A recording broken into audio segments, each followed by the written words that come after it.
Holy frijoles. Cheese is doing some. You got an eye booger situation happening. Snaggletooth. Hey kids, welcome back to another pizza party. I'm Mrs. Pizza. Winnie just went that way. Cheese is down here. And we are here today to do a recent reads wrap up. Why? Because if I wait too long, it's too many books and I get overwhelmed. So I like to do this while it is still whelming, which is probably an inappropriate word for this, but I keep using it. I've committed. So let's talk about some of my recent reads. The first book we're going to talk about is Horrid by Katrina Leno. This is a YA horror novel, and I listened to this on audiobook. It is the story of Jane, and her father has recently passed away, which has caused her and her mother, who are now broke and need a change of scenery, and they end up moving from California to a rural house in Maine that her mother grew up in. And as soon as they get there, the whole town is like, oh, you live in that house? And so immediately, you know, something bad has happened. But Jane just starts experiencing some creepy, ooky, spooky things. Also, she's a big fan of Agatha Christie novels, so you know going into it, it's like one of the first things that happened is she purchases an Agatha Christie novels, talks about her love of mysteries, so you know there's going to be a mystery to unravel. I ended up giving this 3 stars. It was a good time. You know, if you like YA horror mystery situations, the cover is absolutely gorgeous. And that's why I picked it, which says a lot about me. I will say with this one, this was one of the books I have just gone through this like strange period of time where like all of the horror books that I was picking up, which I think I've moved past it. But for a while, all of the horror books I was picking up either had scary rose gardens or scary mushrooms, just roses or mushrooms. So this was a scary rose garden situation. You can probably figure that out from the cover because she's got roses in her eyeballs. But if you like YA horror, it was a good time. I got through pretty quickly. Oh, the AC just kicked off. That's nice for us. She's right here. The next book I finished was Godkiller by Hannah Kaner. This is a fantasy book. It is the first, well, obviously, let me look at it. Look at that cover. This is by far one of the most beautiful books I own, even though my friend Cheese did some damage to the cover. We don't fault her. She's a puppy. It's her job to chew up things that are important to me. This is a fantasy novel that is the first book in a series, which I believe has the same title. I believe this is the Godkiller series. This is a debut novel as well, and this rocked my socks off. This is a multi-POV story. We are following Kissian, who is our titular Godkiller. The story starts off, is it 12 years or 15 years? Some period of time before. It starts off 15 years before the actual story picks up in our prologue, and we are following Kissian and her family. In this world, gods exist, and honestly, it sounds like it's kind of easy to create a god. All it really takes is intention and prayer and tributes and gifts and things like that, and human beings can create a god. And through sacrifices and more attention and more prayer and more gifts, the gods become more and more powerful. Well, the opening of the story, you kind of get a preview of how much havoc powerful gods can reap upon not only humans but each other. And then we jump forward in time. There has been a great war, and a young prince has now become king and outlawed gods. So Kissian has taken up the mantle. Would be taken up the mantle be correct? I don't think that's the correct verbiage. I don't think that makes sense. I think it just rolled off my tongue really well. But Kissian has become a godkiller, which honestly is kind of similar to a witcher. It's someone that the general public isn't really a big fan of, but they're necessary. They go through town and get rid of these little gods that pop up that can be dangerous to the people around them. So they're paid for their services. They're kind of migratory. They roam from place to place. And Kissian has her reasons for becoming a godkiller. Well, swiftly in the beginning of the story, we are also introduced to Inara. She is the daughter of a noble and has somehow become bound to, tethered to a very small god of white lies, and his name is Skedi. That sounds like spaghetti. I was calling him Skedi or Skady. I think it's Skady, but for some reason, because I have a horrible southern accent on certain words, I want to call him Skedi, which sounds like what a 2-year-old calls spaghetti dinner. Skady? I'm going to call him Skady. so it doesn't sound like I'm talking about pasta. And these two are bound together and they don't know why, and they're trying to find a way to separate themselves. Our final point of view is Elo or Elagast, and he is a former knight who at one time served the prince that is now king and was basically his right hand, but has left the service of the king for reasons. The first 100 pages of this book are kind of introducing you to all of the characters, and then slowly they all get to a point where they're all together and then they go on an adventure together. And even though this book, she ain't that big, there was so much packed into this. I absolutely adored this. I had such a great time and I can't wait for the next one to come out. This was a 5-star read. I really enjoyed it. If you like found family adventure fantasy, pick it up. It's worth it. Also, look at her. She's beautiful. The next book I picked up after that one was With You Forever by Chloe Liese. This is, I believe, the 5th book in the Bergman Brothers series, which is an ongoing series by this author where there's a lot of representation for autism, people living with chronic illness and disabilities, but they're all kind of rom-com-y, lighter fare is how we'll put it. The bird is screaming at the top of her lungs right now. When the air conditioner finally turns off, the bird is like, now is my time. I shall shout. This is the 5th installment, and we have been introduced to both the two main characters in previous books. We have Rooney, who is the best friend of one of the other main characters of another book. She has kind of been adopted into the Bergman clan by her association with her friend.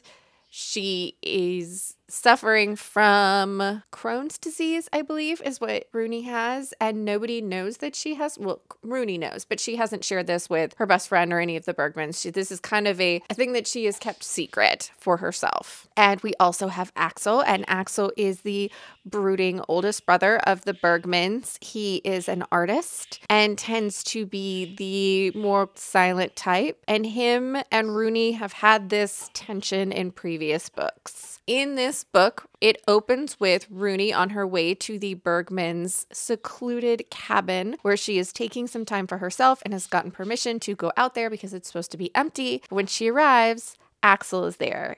So this turns out to be a forced proximity marriage of convenience slow burn. These two have both had attraction to each other, but thinks that the other one doesn't. It's very much they think that they're having an unrequited crush. But since we're getting both points of view, we realize that they both have very similar feelings about each other from the very, very beginning. They also have some cute, precious little animals in this. I have really enjoyed the Bergman Brothers series. They're not hard to get through, and if you need something light, I think I ended up giving this 3 stars. It was absolutely fine. You like Rooney, you like Axel, you like the other family members that have been in books that kind of pop in and out. It was sweet, and it was fine, and that's all I really have to say about it. It's not something that I am begging everyone to pick up, but if you like sweeter rom-coms, not even really calm, there's not too many comedy moments. It's just kind of a sweet romance is how we'll put it. I mean, it's supposed to be more lighthearted, so we'll say rom-com. The next book I picked up after that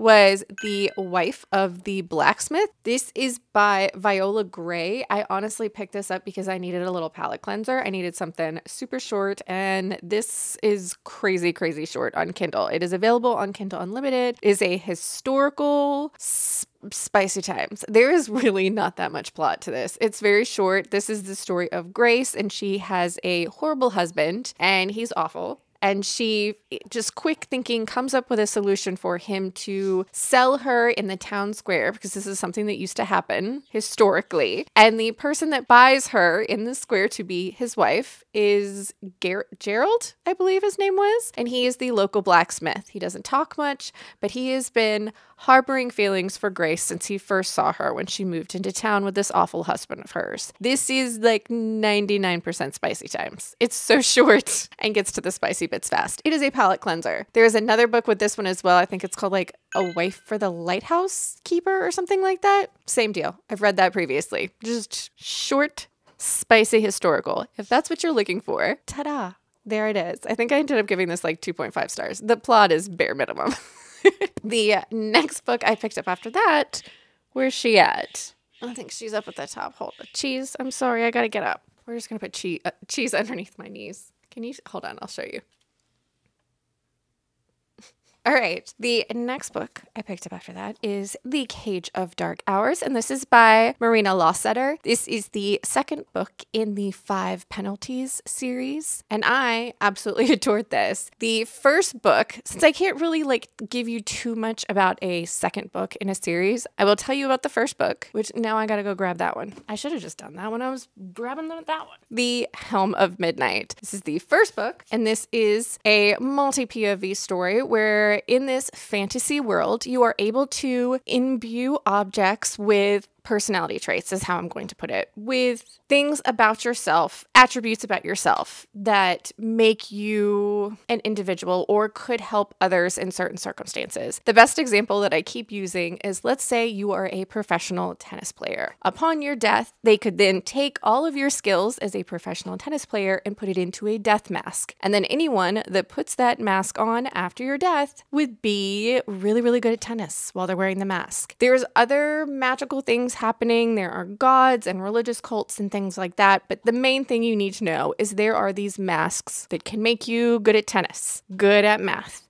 good at cooking. Some of them have very, very specific skills too, which are very interesting. Our main character, Krona, is a regulator, which is kind of a military police officer. And in the opening of this book, she is there at a party where a lot of these magical objects have been taken out of storage so all of these fancy rich people can, mill around, drink their champagne, and look at the scary, scary magical things. One of the things that is in the room for everybody to ooh and ah at is the death mask of a very famous serial killer.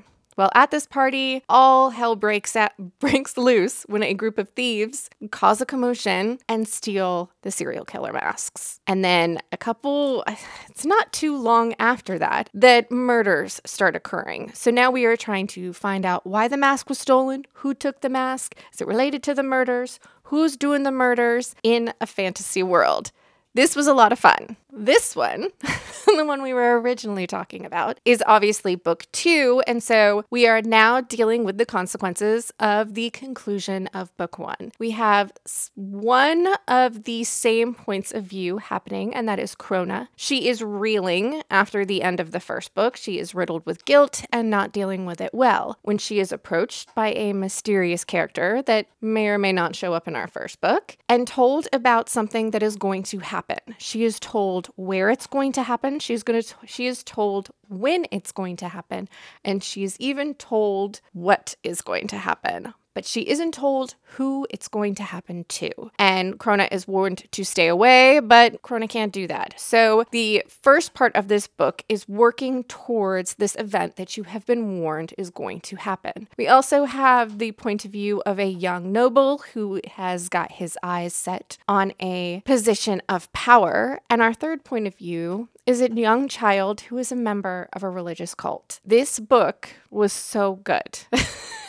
I really, really enjoyed this. If you enjoyed the first one, you will enjoy the second one. This is definitely the world opening up, the stakes getting higher. We're learning more and more. Our characters are going on even big adventures than they were in the first book. And there comes our air conditioner again. Fantastic. But I really enjoyed this. I ended up giving this 4 stars, and I am really, really excited to see where the rest of this series goes. But between the first book and this book, I believe there was like a 2-year gap. So I think it's going to be a while. I think I'm going to be waiting for a while. After reading some dense fantasy fun, I needed another little palate cleanser, and I actually picked up Servant of the, I'm going to say Spidae is how I'm going to pronounce it. This is by Ruby Dixon, and this is number 4 in the Aspects and Anchor series. Now, I have only read the first book in the Aspect and Anchor series, and if you are a fan of Ruby Dixon's alien romances, this is actually her fantasy romance series. So if you like that, you will probably enjoy this. The first book is Bound to the Battle God, I believe, and is one of Ruby Dixon's longest books. I actually ended up listening to that on audiobook, and I know that I read somewhere that it was one of the,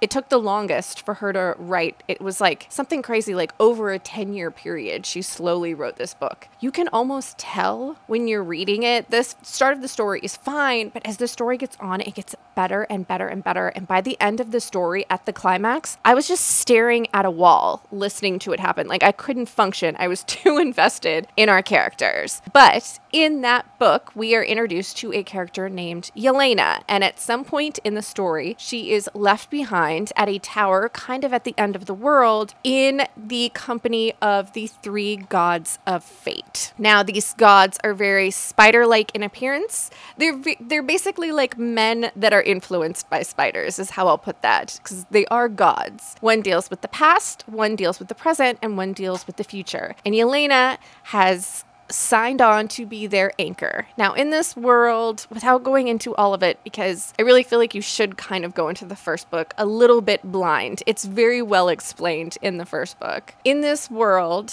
there are gods that are split up into different personality traits and slammed down into Earth it's something crazy, like every 100 years. I don't know the period of time, but basically there's a set amount of time. And so these gods are in multiple pieces. They each look like a whole individual, but they have a very strong personality trait. Now, the three gods of fate are split into these 3 times and will never be joined back together again. So Yelena is their anchor. Each god needs an anchor or a mortal to tie them to Earth. Yelena has signed on for this. She is now stuck in this tower at the end of the world with these 3 gods who are very spider adjacent. They only have like 2 arms and 2 legs, but like they're spider adjacent like Benedict Cumberbatch is otter adjacent. Like that man looks like an otter, but he's not an otter. But like if you said that someone took an otter and turned it into a man via bippity boppy boo, you would believe them.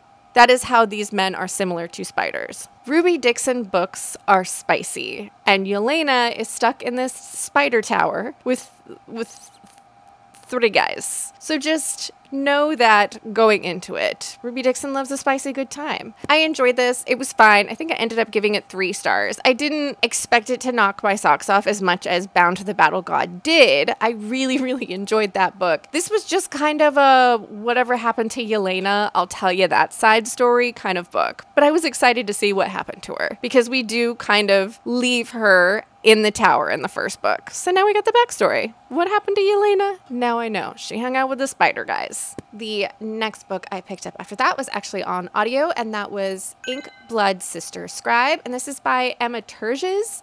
This was a total random pick for me. I had a few people who must have heard about it on Good Morning America because it was like their Good Morning America book pick that month. But I had a bunch of people come in who know I'm a big reader, and they said, hey, this book sounds like something you might be into. I don't think any of them had ever picked it up either, but I picked it up and I actually really enjoyed this. I would describe this as a fantasy thriller. It is the story of Joanna and Esther. They are 2 sisters who have grown up in this household where their father has a collection of magical books. Now, this is basically happening here. It actually goes between like England, Vermont, Antarctica. It kind of travels the globe, but it's happening here on planet Earth, not in a fantasy world. Esther and Joanna have grown up around magical books and have taken very different paths in life. Now, at the very beginning of the book, this is not a spoiler, it literally happens in the opening chapter. Esther and Joanna's father dies in a very dramatic way. At this moment, their paths have already converged, but this is kind of a catalyst for Joanna. Joanna has stayed home to take care of the books. She doesn't leave her house that's surrounded by wards. She lives a very solitary existence. Esther, on the other hand, has been bouncing around the globe for many, many years now, trying to avoid the magic that killed her mother. These 2 sisters, even though they have spent their whole life knowing about magical books, have a very limited knowledge about the actual origin and powers of these books. This was a lot of fun. It's got both the point of view of Esther and Joanna. There's a third point of view as well, which I will not tell you about because it would be spoilery, but I had a really good time with this, trying to figure out the mysteries and all that kind of stuff. I felt like that the reader was getting all the information they needed to figure these things out before the characters did, and I usually didn't feel like they were big twists because I saw where these things were leading. That didn't take away from my enjoyment. I still felt like it was super entertaining, but I didn't feel everything had been set up well enough that I didn't feel like any of the big twists were like, gasp, I had no idea. It was still really good. If you're someone that really needs the twist to kick you in the gut, I mean, maybe you will be surprised, but I felt like the author did a really good job of showing you where things were going without making you feel like it wasn't worth the journey.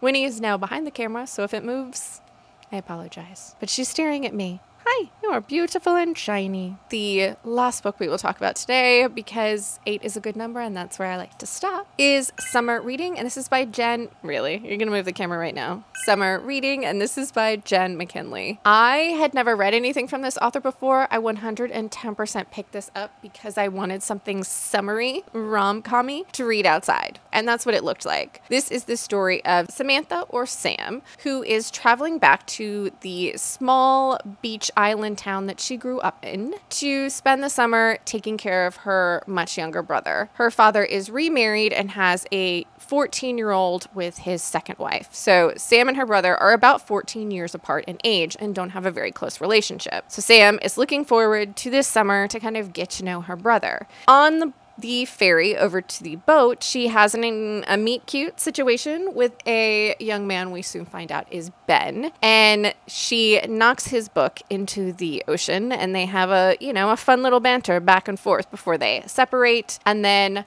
meet each other again quite quickly. Like, oh, it's you, the guy from the ferry. Oh, it's you, the lady who knocked my book in the water. Didn't we have a fun meet cute? Ben is on the island for his own personal reasons, but he also is the head librarian for the summer. And in this book, a lot of emphasis is put on the fact that Sam is not a reader because she has dyslexia. The physical book itself was really interesting because the author put a note in there that they took the time to change not only the writing itself, like the physical, the type of font, the way different things, instead of it being italicized, were in bold letters, kind of the spacing was actually to help with being more accessible to people that have dyslexia, so that would be easier for them to read. And I thought that was really great. It was kind of refreshing to be like, oh, well, it makes this book more accessible to other people. That's flippin' wonderful. I love this. I will say, my final thoughts on this book, I only needed it to be like a summary romance book, and that's what it was, but I didn't necessarily love it. It was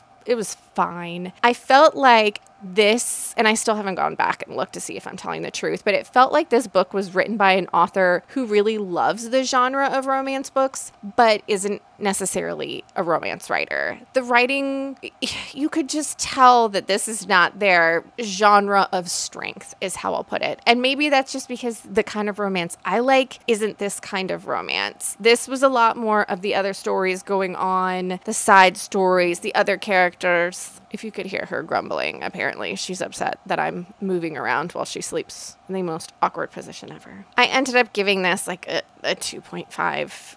I don't think I'll read any more romance from this author. It's just, we didn't mesh. We didn't jive well. And that's fine. There might be other people who absolutely love how this author writes romance, but that person's not me. That's okay. But that, kids, is where we are going to end this recent reads for the day. I think I did pretty good with not rambling, I think I did all right. I've been reading quite a bit lately, and I'm kind of proud of myself, but it might be because it's just too hot outside to really do anything, so why not just sit around and read? But if you had fun hanging out with me and the dogs, please subscribe. I hope you're reading good books out there, wherever you are, and I'll see you next time.